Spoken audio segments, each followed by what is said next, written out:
ওসিলা তালাশ করতে গিয়ে কি আমি কোনো পীর মুর্শিদ অথবা আলেমের বায়াত গ্রহণ করা আবশ্যক? কোরআনে আল্লাহ বলছেন ওয়াবতাগু ইলাইহিল ওয়াসিলা, আর পেয়ে গেছে একটা আয়াত আল্লাহ ওসিলা ধরতে বলছে। এখন ওসিলাকে পীর সাহেব ধরে, তো পীর সাহেব কারে ধরবে? ভাই, এই ওসিলা শব্দের তাফসির ইবনে কাসির, তাফসিরে কুরতুবী সহ সমস্ত তাফসিরি কিতাবগুলো দেখেন, সেখানে যে তাফসির লেখা হয়েছে এই ওসিলা বাংলা ওসিলা না, এখানে ওসিলা আল্লাহ আরবিতে বলছেন, আল্লাহর ভাষায়। এটার ব্যাখ্যা হলো ইবাদত বন্দেগী করে আল্লাহর নৈকট্য অর্জন করার চেষ্টা করো।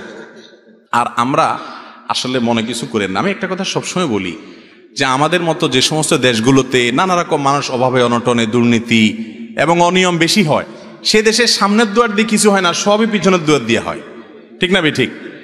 আপনি রেলের টিকিট কাটতে যাবেন, ঈদের আগ দিয়া টিকিট নাই, কাউন্টারে টিকিট নাই, পেছনে আস 50 টাকা বাড়াই দিলে আস। ঠিক না ঠিক? আপনি এটা কাজে যাবেন, কোনো অফিস আদালতে নাই, স্যারের টেবিলে এটা নাই, পিছন দিয়ে গেছেন, আপনারা পিয়ন বলবে এদিকে আসেন, সেখানে আস। ঠিক না ঠিক? তো লোক ধরলে সবই হয়, লোক ধরা ছাড়া কিছু আমরা মনে করি কেয়ামতে বোধহয় এটা চলবে। এই জন্য আমল টামল করে কি লাভ হবে ভাই? এগুলো দিয়ে কাজ না, পীর ধরো সে পার করে দিবে। ওই পীরও মুগুরের নিচে পড়বে, আপনিও মুগুরের নিচে পড়বেন।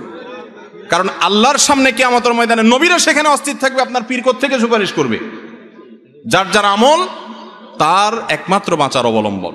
অতএব এ কথা ঠিক না যে পীর ধরলে বা ওসিলা ধরলে সে নাজাত করে দিবে। কিয়ামতের ময়দানে সবাইকে ইয়ানফসি করবে, আপনার আমল একমাত্র আপনার অবলম্বন। অতএব এই সমস্ত ভিত্তিহীন কথায় কান দিবেন না।